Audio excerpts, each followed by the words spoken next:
Hello and welcome back to the another episode of Daily News Quiz Analysis for IAS Prelims 2025. It is 3rd January today, and in this video we are going to discuss various types of questions which are very much relevant for your preparation. Before we'll start solving these questions, I would like to give the brief introduction about the video so that if you are new to this channel you will get more connected with it. you know every day we try to upload this video on our YouTube channel, and we try to discuss various types of questions in it. And if we will break these questions into different parts, it would come under three different sets. In the first set of questions which we discuss here, we take questions directly from the current affairs.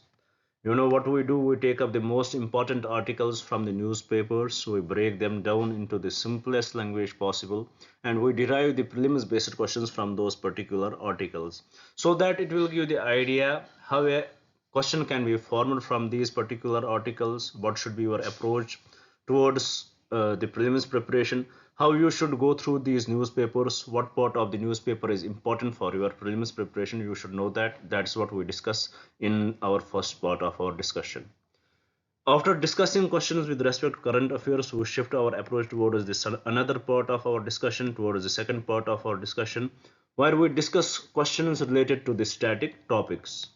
We are doing this from last 6 months now, I guess, and we had started with Indian polity, as every day we try to take up a discrete article from Indian polity, and today we had reached up to fundamental duties, and today we are going to discuss the clause D of the fundamental duties, and we are going to derive a possible prelims based question from that particular article. So it will give you the idea, even though the article may seem very small to you, even though the topic may seem very discrete, very small to you, but still UPSC can ask a question from that particular article and it will surprise you. So to overcome this, we try our best to prepare you with respect to that. After solving these questions with respect to current affairs and the static topics, we shift our approach towards the last part of our discussion from the previous year questions. We take some previous year questions, we try to discuss them, we try to break the language of these previous year questions, we try to find out the vocabulary what the UPSC uses in framing such questions, and we try to find out the ways and methods, how the ways and methods by which we can solve these questions if we don't have the proper knowledge, and also we will try to understand how we can implement this knowledge in our upcoming exams. So this is what in nutshell we do in this video, what we are going to do in this video. Now with this, I would like to request you guys few things which I believe if you will follow, it will help you immensely in clearing your exam. What you should do, if I was at your place, what I will do, I would start noting down these questions. I would do one thing, I would start noting down these questions every day as we are discussing it here. I will develop my own question bank. When my exams would be near, when I would be left with only few days, at that time I would want to revise my current affairs, I would want to revise the static part, I would want to go through the previous year questions, but the time won't permit me. I'm basically talking about the month of April and May. At that time does not permit you. So what we can do to revise all this in a very short span of time, we can just have our own question bank which we discuss here. We can go through this question bank, we can go through these questions would definitely connect you with the current affairs of the year, they will connect you with the static part, they will also give you the previous year analysis, and by this it will boost your confidence before entering the exam hall. And also, who knows, as it is the same source which the UPSC is using, so there are chances that many questions can coincide. Suppose if not the questions but the statements can at least coincide. Let's suppose not even statements, but trust me, these concepts will definitely coincide. And if you are very well aware of the concepts, if you had given the last revision to these concepts, it will help you immensely clearing those questions which they are going to ask you, and it will help you in clearing the prelims exam. So this is what I would request you to note down these questions, develop your own question bank.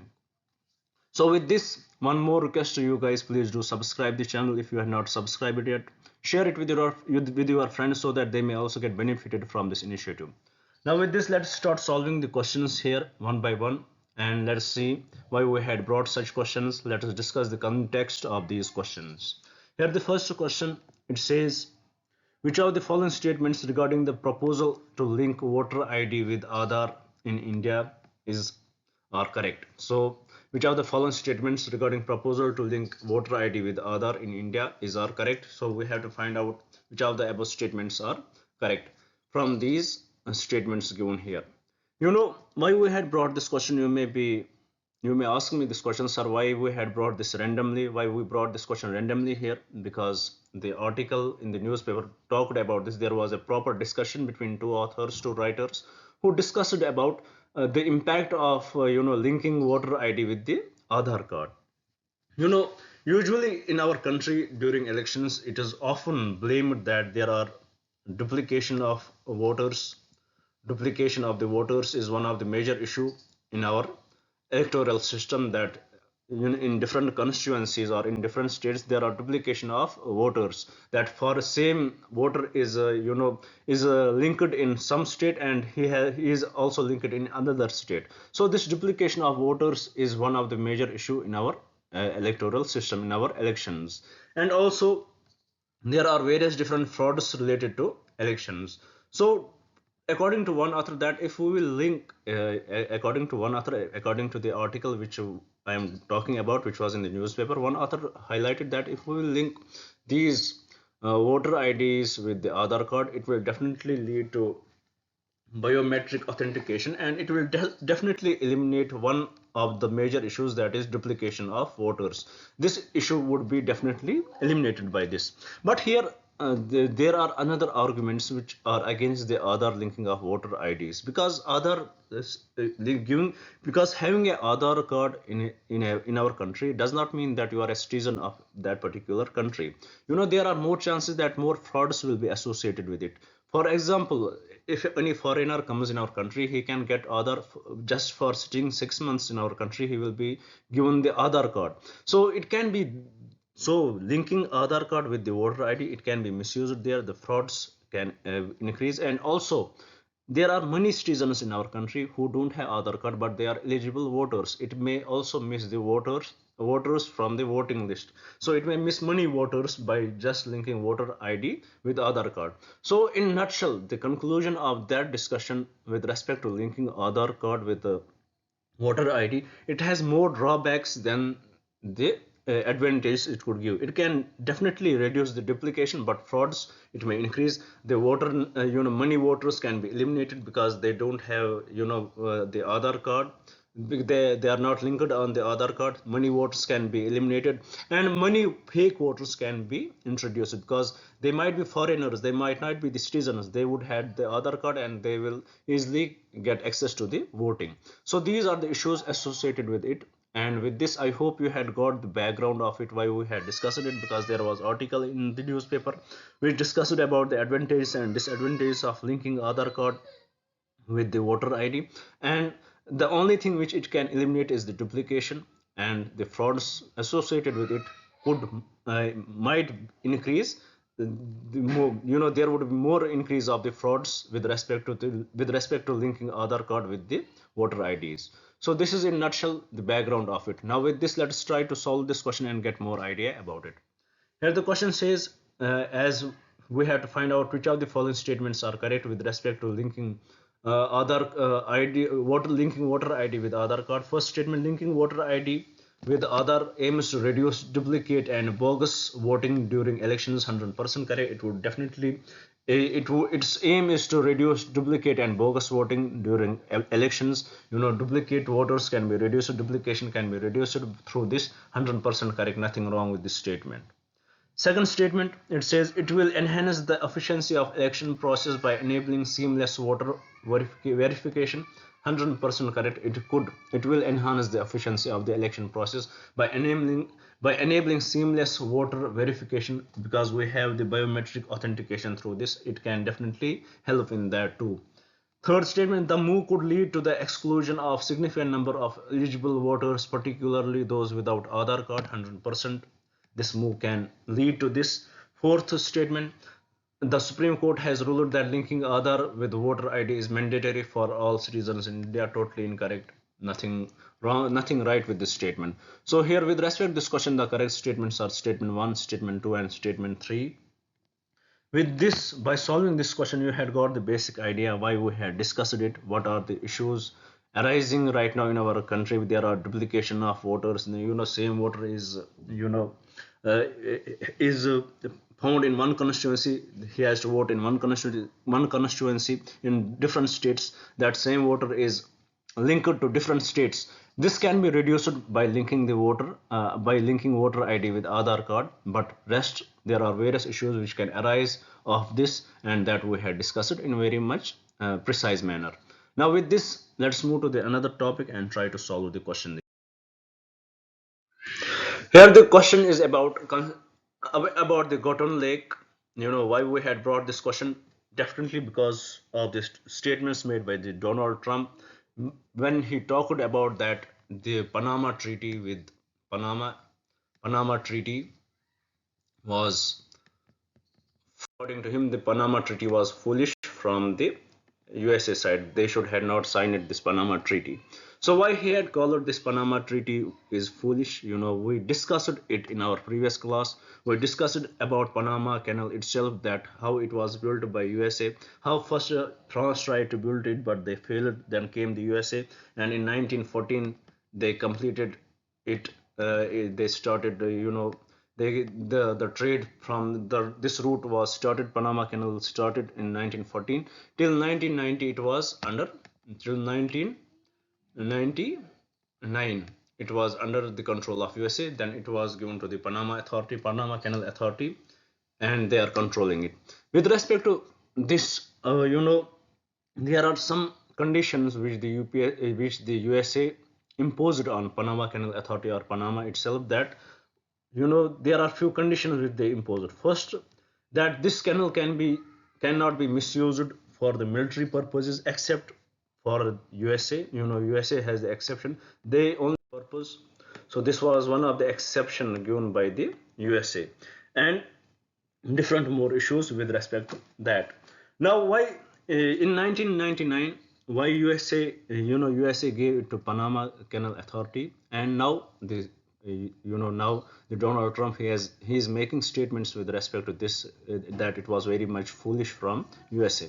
Why he is making this statement? Because of the majorly two reasons. First, you know the fear is very huge in, fear of transportation in the Panama Canal is very huge. The Panama Canal Authority has raised the fear in this particular region, and it is very huge. That is one of the reason that he has called it very much foolish. you know it has this is one of the reason, the fear, because they are going through different maintenance purposes, and they are raising the fear for the usage of different countries. So that's why it is being called that it was foolish from USA. And the second most important reason is that presence of China in that particular region. As Panama is very much near to USA, so presence of China is very much problematic to China, to USA, and also to India. So presence of China, as Panama has joined the Belt and Road Initiative, and there is the presence of Chinese companies in this particular region, in this particular part. So obviously the USA does not like it, and they had called it. It was very much foolish from the side of USA to give its control to the Panama. So these are the reasons why right now, the Donald Trump, he has made the statement that it is very much foolish. So with respect to Panama Canal, we need to know about the Goton Lake, as it is operating in this part, as it serves fresh water to this, to the Panama Canal. Well, it helps in raising the water levels, which helps in the log system of the Panama Canal itself. So we need to know much about this Lake, because a question about it can be asked in the exam. So here we'll try to find more about it. Here the question says, consider the following statements regarding the Goton Lake and its relation to the Panama Canal. First statement: Goton Lake serves as a key freshwater reservoir that supports the operations of the Panama Canal. 100% correct. It is a, what here we got to understand that it is a fresh water reservoir. It is a, it serves, it is a freshwater lake, we can say. Serves as a key freshwater reservoir that supports the operations of the Panama Canal. Second statement, the lake is situated in the territory of Panama and is primarily used for maintaining the water levels of the canal's lock system.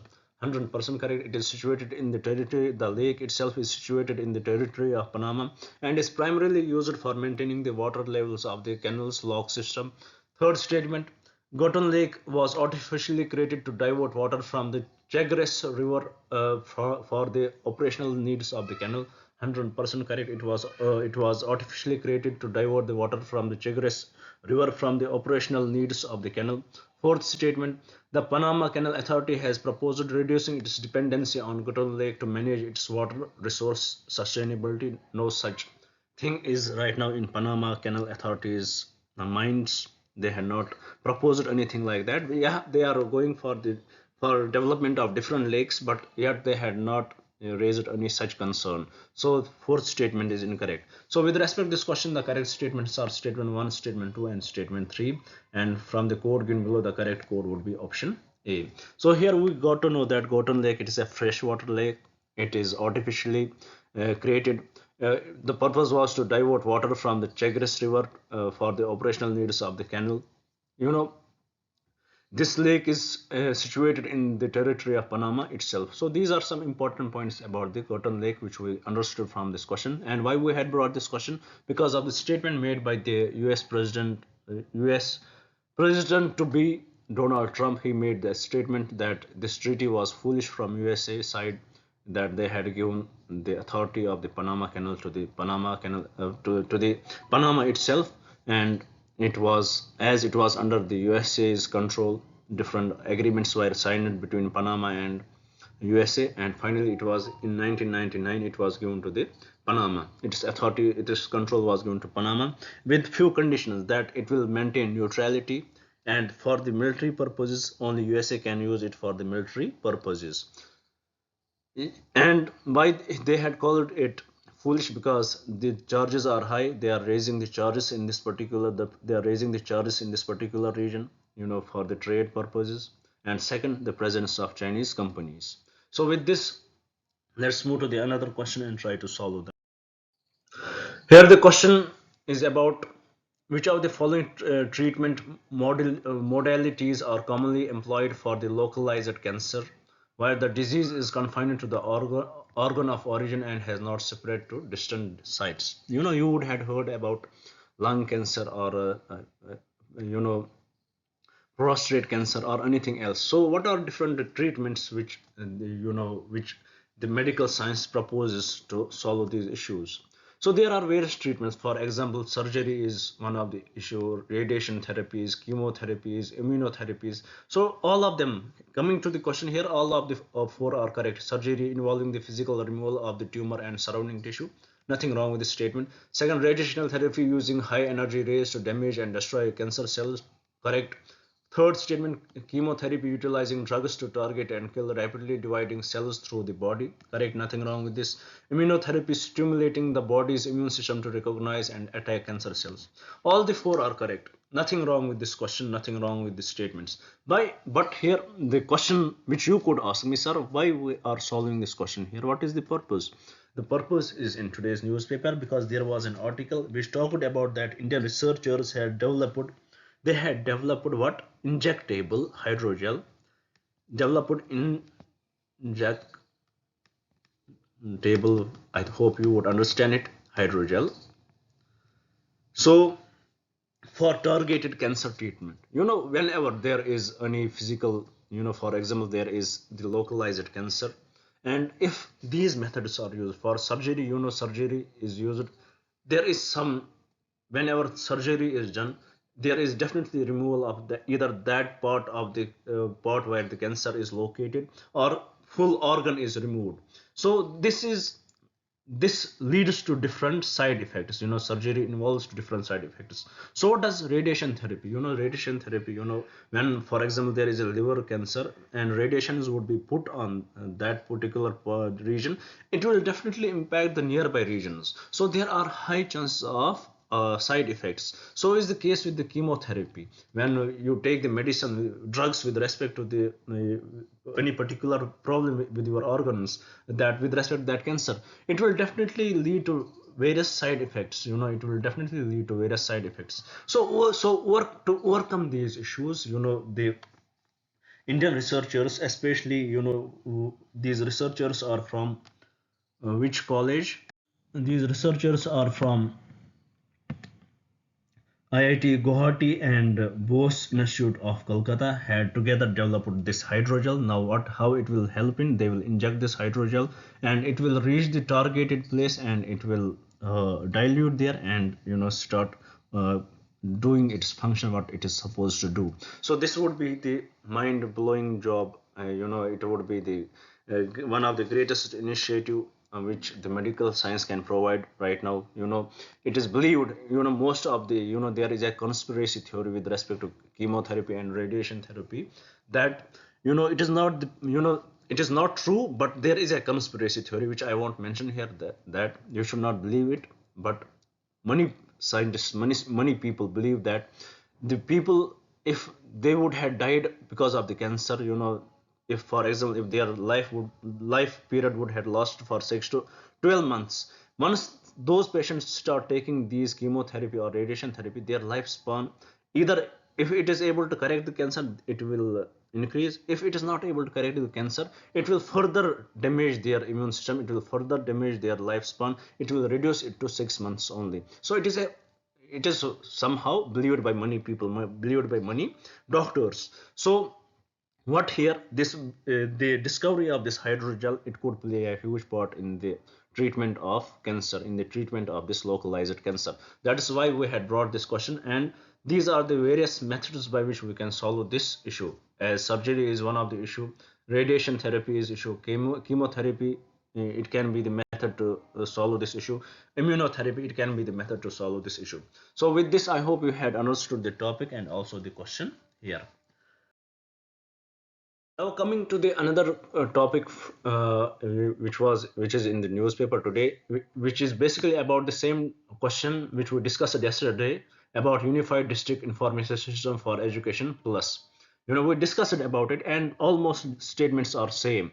But why we had brought this, yesterday we saw that how it had given us different, how it gave us the report that the education level, the dropout rate in different states, especially in Assam and Bihar, the dropout rate has increased. And also we had seen that enrollment rate has also decreased in many states in India. So we discussed that it is this, because of this, the data, because of this we came to know that. And also it gave us, this gives us the data about the infrastructure of school, and it has found various issues with respect to the infrastructure of schools, especially the government schools. It has given us the data with respect to the infrastructure. First of all, if we will talk about the electricity, it gave us the data that out of 14.71 lakh schools in our country, only 1.52 schools have the functional electricity. They have the only, these schools have the functional electricity. So this shows how much there is definitely failure in the electricity, the infrastructure which the schools deserve, they are not getting it. Also about the clean water, it talked about the clean water, that out of this much schools in our country, only 14.11 have the access to the clean water, drinking water, which they have the access to the drinking water there. And also it talked about the toilets, even though these issues had, if we'll compare it to the previous reports, the number of toilets had even though increased, but still there are many schools, it is believed that only 14 point out of this much schools, only 14.04 schools are with functional toilets. So there are still many schools which does not have the functional toilet. There are many schools which does not have the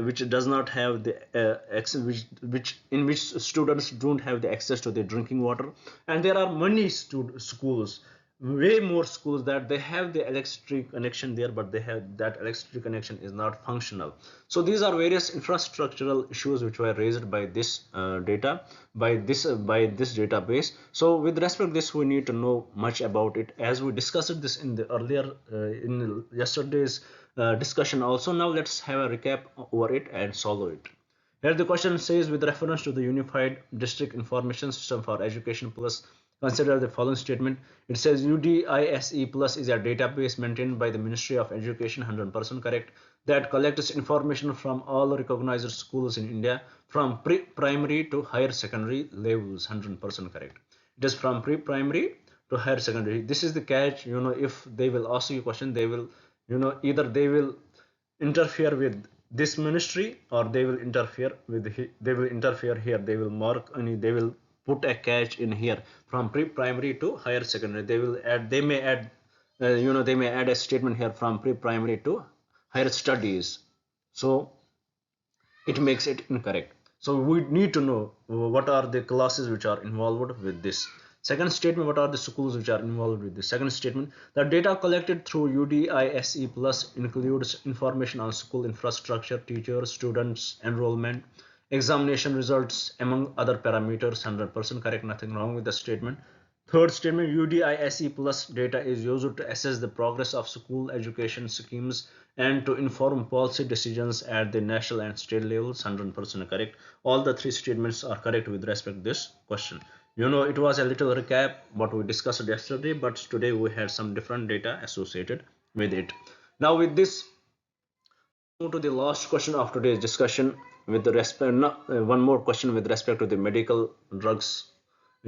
As there was an article in the newspaper which talked about, how different, how many, the 500 deaths, in USA because of the uh, poison, you know poison, because of the poison caused by the overdose of paracetamol. So because of the overdose of the paracetamol in US, 500 deaths had happened so far. This is one of the major issues, the overdose, abuse and misuse of the medical drugs. So let's try to understand it here by the help of this question. What are the major issues which can arise from it? And let's try to understand it in a proper way. Why we are discussing this? Because there were many deaths related to the abuse of the paracetamol drug. Because of that, a poison, when a patient takes the paracetamol, and if they take it, if they overdose themselves, a poison is created. If liver does not function properly, this can lead to the death of that particular person. And same has happened in USA with respect to various people there. So let's solve this question and get more idea about this topic, that is abuse and misuse of medical drugs. Here the question says, the abuse and misuse of medical drugs pose significant public health challenges. Which of the following statements accurately describe aspects of this issue? First statement, misuse of prescription drugs such as opioids and benzodiazepines can lead to addiction, overdose, and even death. 100%. Whenever there are prescription drugs, few prescription drugs, for example benzodiazepines. I have problem in pronouncing these scientific names, but I hope you understand it. When you take the overdose of such drugs, they can be used for the addiction. Different people use it for the addiction, and if you overdose it, it can lead to the death of the patient. It can lead to the death of the user. So this is 100% correct. Second statement, the easy availability of over-the-counter medication without proper guidance can result in adverse drug reaction and masking of underlying medical conditions. 100% correct, nothing wrong with this statement. When you go to the over the counter medication, when you go to the pharmacy and they don't ask you for the prescription and they will give you the medicine, what you want, it can result in adverse drug reaction. In our country we have this habit. For example, we will feel the headache, we'll go to the pharmacy and ask for the medicine for that. We'll feel abdominal pain, we won't go to the doctors, we will directly go to the pharmacy, and it can lead to this issue. It can result in adverse drug reactions, and also and also masking of underlying medical conditions. So these are the issues which can arise from this. Then the third statement says, the use of antibiotics without proper prescription and for incorrect duration contributes to the development of antibiotic resistance. 100% correct. With respect to this question, all the three statements are correct. Why we had brought this question? Because of the poison which was created by the paracetamol, overdose of the paracetamol, and it led to the death of 500 deaths in USA itself. And it is very rare in India. We will hear that some patient had died because of the overdose of the paracetamol, but it had happened in USA. So it becomes the misuse and abuse and misuse of the drugs becomes important. It becomes important for us to how in our country itself we have this habit of going to the pharmacies. When we feel something wrong with our body, we will go directly to the pharmacy and ask for the medication without knowing the reason why we are feeling right now the headache, why we are feeling the abdominal pain. Without any reason, we will go to the pharmacy and ask for the drugs. So it is better to consult the doctor. Once the doctor will notice you, then he will prescribe the drugs, and he has the proper understanding about what a gram of drugs you need to eat per day. So he has the proper understanding of that, and he will prescribe the medication for you with respect to that. So this is all with respect to this issue. Now with this, let's move to the last question from the current affairs today, and that is about the sustainable, that is about the structural transformation. Why we had brought this question? Because there was a different article written in the newspaper today with respect to the legacy of Dr. Manmohan Singh. It was one of the best article today which I saw in the newspaper. It discussed that the transformation which we had seen in our Indian economy from 1991 onwards. It is all because the all credit goes to him. We had discussed about liberalization, the privatization, the globalization. We believe that where right now we are at the 3 trillion economy, we are aiming for the 5 trillion economy. Right now we are at this place. It is because of the contribution of the Dr. Manmohan Singh. We understand that, we know everything about it. We know the contribution of Dr. Manmohan Singh with respect to the nuclear deal with USA 123 agreement. We discussed that. We had discussed everything. We know everything about that. But here the author says how we can visualize that the changes which he had brought in 1991 with respect to liberalization, privatization, and globalization. How we can understand that? How whether the changes he had brought was really true, or it is just given credit to him. To this argument, he had given us few statements. He had given few proofs that it was 100% correct. First proof which he gave about was savings rate in our country. This article, it talks about the savings rate, savings to GDP ratio. Basically, he said that savings to GDP ratio in our country, if we will compare it to before 1991 till 2003 to 2004, it has increased drastically. We had seen 23% increase in the increase in the saving to GDP rate. Once people have the savings in hand, then we have the money to invest. So this led to the another point which he mentioned about the investment to GDP ratio. Investment to the GDP ratio. Investments to GDP ratio. So it also showed drastic increase from 1991 till onwards till 2004 and so on. So there we can correctly see that how his impact was, how the changes which he had brought with respect to Indian economy, they were we were getting the fruits of that. Then also it talked about when 2008 in 2008 there were Lehman crisis. Lehman brothers, they got bankrupted, and this led to the crisis in the whole world. There was recession in USA, the problems, and his contributions with respect to that, how his policies helped India to overcome this, and India was the least affected state, because because of the Lehman crisis, we had achieved 7.5% GDP growth in that particular year. Even though we its impact was felt on India too, but we overcouped that because of Dr. Manmohan Singh. With respect to China, if China only saw in that particular year, China only saw 3% increase, and we saw 7.5%. So these were major issues, major things which he had done, with which from where we can see that his contributions, what he has done in 1991, they were giving the fruits. But one of the major thing which he has done with respect that we can see that the industrialization, a kind of industrialization started in his era. We had seen the structural transformation, that the people who earlier our economy was agro based economy. Right now we still have the many people, approximately more than 45% people, they are associated with agriculture. It was during his time there was a shift of the employees from agro based economy to the secondary economy, that is to the manufacturing, to the industries. So because of his contributions it had started. So this is what the structural transformation is about, and this is how this article it talked about the greatness of Dr. Manmohan Singh. Now with this, let's try to solve this question and get more idea about get the proper idea about the structural transformation which we have to discuss here. The question says, in the context of Indian economy, structural transformation primarily refers to first, a sustainable increase in in the rate of the GDP growth over a long period. No, nothing.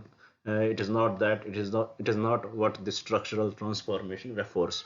Second statement: a shift in the sectoral composition of output and employment, typically from agriculture to industry and then to services. 100% correct. And this is what we had seen in the Dr. Manmohan Singh's era, where it started in his era, and it showed how his policies which he implemented in 1999, in 1991, when there was huge balance of payment crisis in our country. We were left with few dollar reserves, few foreign currency reserves, and at that time the policies which he introduced, because of these policies we are right now we are 3 trillion economy, and it is all because of him.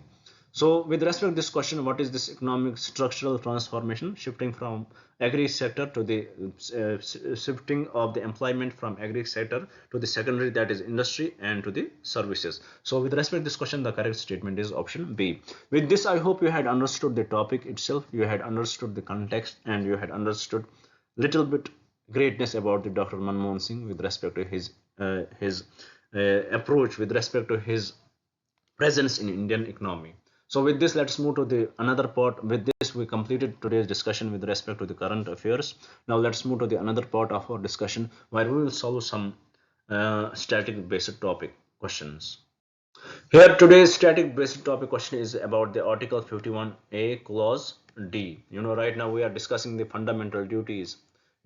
We know about fundamental duties. They were not the part of the initial constitution. It was introduced by the 42nd Constitutional Amendment Act, and it was the Sovereign Singh Committee which recommended the introduction of the fundamental duties, and we got inspired from USSR. These are few factual points about the fundamental duties.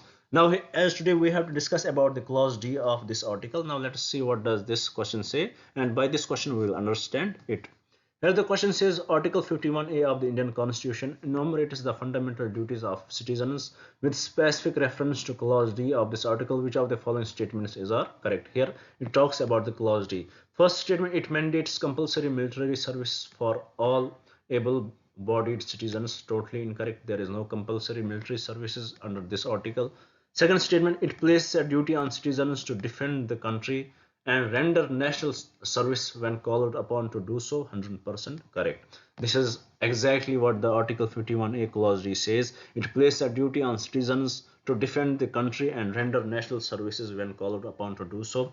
Third statement, the nature and the extent of national service are defined by specific legislation enacted by the parliament. 100% correct. It is not explicitly mentioned in this article, but it is enacted by the parliament. So with respect to this question, the correct statements are statement 2 and statement 3, and from the code given below, the correct code would be option C. With this, you had understood article 51A clause D of the Indian constitution. I hope so. Now with this, let's move to the last part of our discussion, where we will solve a previous year question and we'll wind up our discussion. Here today's question is about, as right now we are discussing physical geography, as a little reminder, and this question was asked in 1997 itself. So let's see how they used to ask questions during that era. Here the question says, which one of the following conditions is most relevant for the presence of life on the Mars? Atmospheric composition? No, it is not. That thermal conditions? Not now. Not then, at least. Occurrence of ozone? Not then. Occurrence of ice caps and frozen water? 100% correct. With respect to this question, the correct statement is option C. It is the occurrence of ice caps and frozen water. Such conditions is most relevant for the presence of life on Mars. So with respect to this question, the correct statement is option C. With this, we complete today's discussion. I hope you would like the video. I hope you would share it with your friends. And I definitely hope you would subscribe the channel. Thank you very much for staying with me. Thank you. And have a nice year. Have a nice day.